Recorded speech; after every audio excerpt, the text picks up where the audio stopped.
Hey guys, I just wanted to come on here and kind of talk about this just real quickly. Now, sorry for the wind and all that too, but I wanted to come on here real quickly while I got a few minutes left on my 15-minute break to kind of give you my thoughts on, of course, what happened last night. Now, like I said in my live stream, one of the things I pointed out, and I mentioned this to the Lex man, Alex, doing his live stream, I said basically that WWE was backed into a major corner after last night. And there's no doubt they were, and he agreed on that. They were backed into a corner to where they had to do, in a way, something they don't usually like to do, and that's basically go the direction the fans are telling them to go, especially when it comes to a situation like with what happened to Roman. Now, here's the thing though. One of the things I mentioned in my live stream is this is a major wake-up call for WWE. And what I mean by that is WWE always becomes reliant on certain superstars to carry the company, be the company guy or the company gal, be that franchise player for the company, be that face of that company, one of the many faces,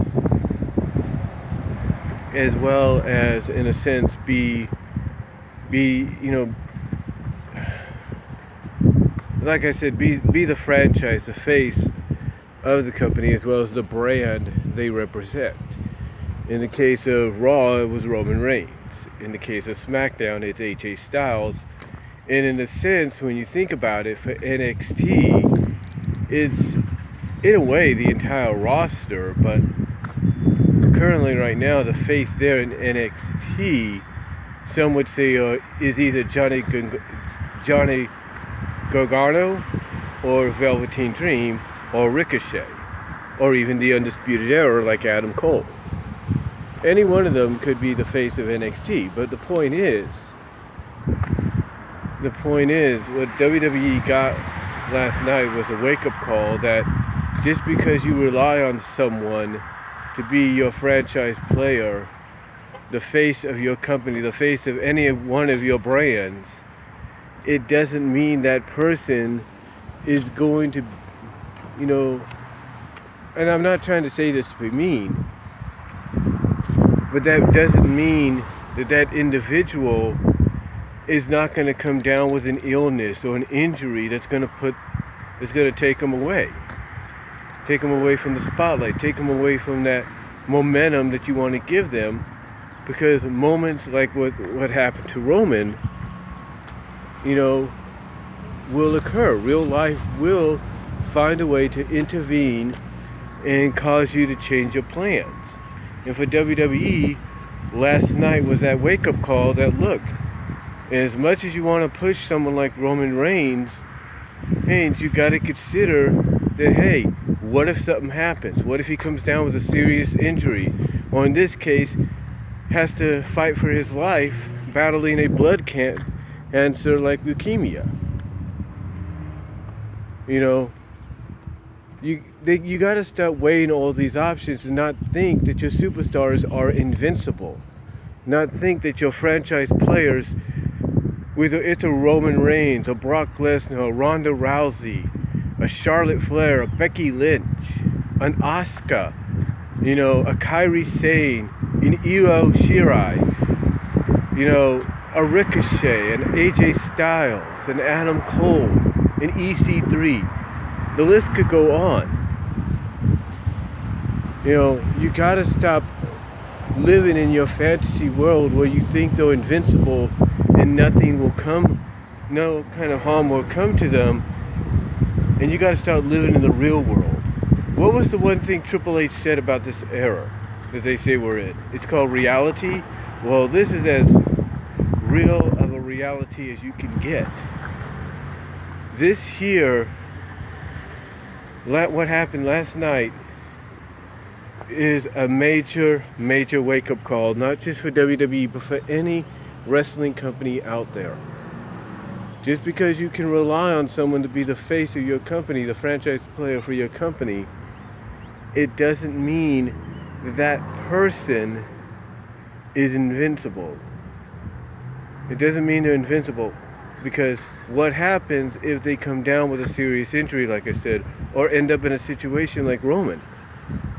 You know, you gotta always plan for the future. You always gotta have a backup plan, an alternative plan.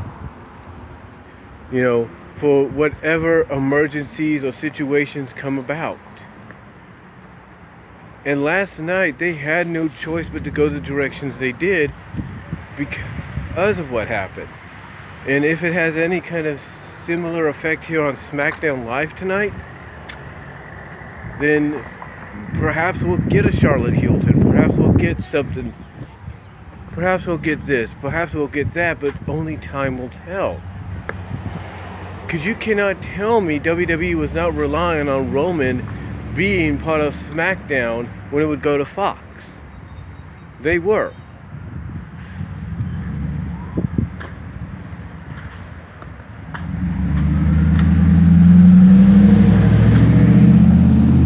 They were. You can't tell me that. So now they gotta alter their plans.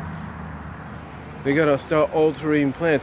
What this does, it makes them realize that they're always going to have a backup plan in place just in case something happens. Because what they got last night and yesterday and over this weekend was a wake-up call. And one that I pray to God they don't have to go through again, and I'm sure they're praying as well, they don't have to deal with again. But last night, that was a wake-up call that was needed, and it was a long time coming. Unfortunately, it had to come at the cost of one of the top guys, or the top guy as they put it, coming down with a case of leukemia. In other words, a return of something that he battled long ago and put into remission. So again, like I said in my last stream, my prayers and condolences go out to Roman. Get well soon. Put this back into remission for longer than it was before, and hope to see you back in that ring. But this, unfortunately, was the wake-up call WWE needed, and unfortunately it was the kind of wake-up call that was a long time coming, and unfortunately it had to come at the cost of somebody getting, diagnosed with, re-diagnosed with something like leukemia. So, that's all I'm going to say, guys. I got to get back to work, and I'll talk to you later. But let me know what you think.